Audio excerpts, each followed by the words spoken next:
So ayan guys, meron tayong jelly cold ray. Yan na unit. Ito ay vibration guys.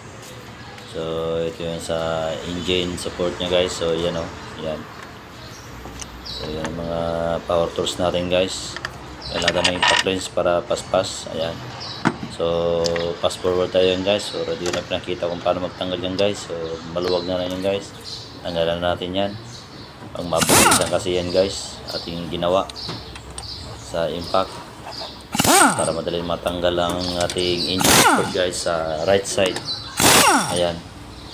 So ito yung karamihan na nasisira talaga guys sa ating jelly cold ray na ating engine support. Ayan. So tanggal na guys. So ganun lang po ka basic guys. Ayan. Kaya nyo po ito i-DIY guys, basta ayaw nyo magtanggal ng mga bolt kung saan din magtanggal din ang ating engine support. Yan o, sira talaga guys yung rubber nya sa ating bushing nya. Ayan, so tanggal na guys. Ayan, talagang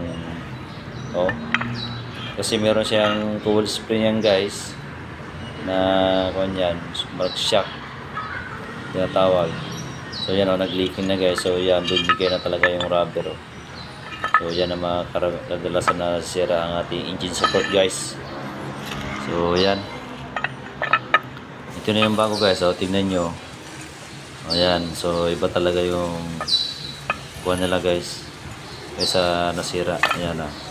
Ito yung bago na genuine parts sa ating jelly cold ray na engine support guys. Ayan, ito naman ninyo. Ayan, so okay na okay. So yan, kakabit na natin guys. Yan, ito-torque natin yung guys para pantay-pantay yung higpit nya guys. Yan, so ganun lang po ka basic guys. Ayan, so okay na. So yan, kabit ko na lahat. Okay na guys. So yan, so subukan naman natin ito guys. Papanda rin natin guys kung meron pang vibration. So yan, lagyan natin sa karton yan guys. Ayan, so hindi na talaga kanya pwede, walang sira na. Ayan, so try natin start guys. Mandar natin yung unit. Ayan, so mandar na guys, okay na. So tingnan natin dito sa engine bay kung malakas pa yung vibration nya guys. Ayan, ayan, so okay naman guys, hindi na kayo vibration ng ating engine. So maraming salamat po sa manonood sa aking YouTube channel. Marius lang po. Yan, bye bye.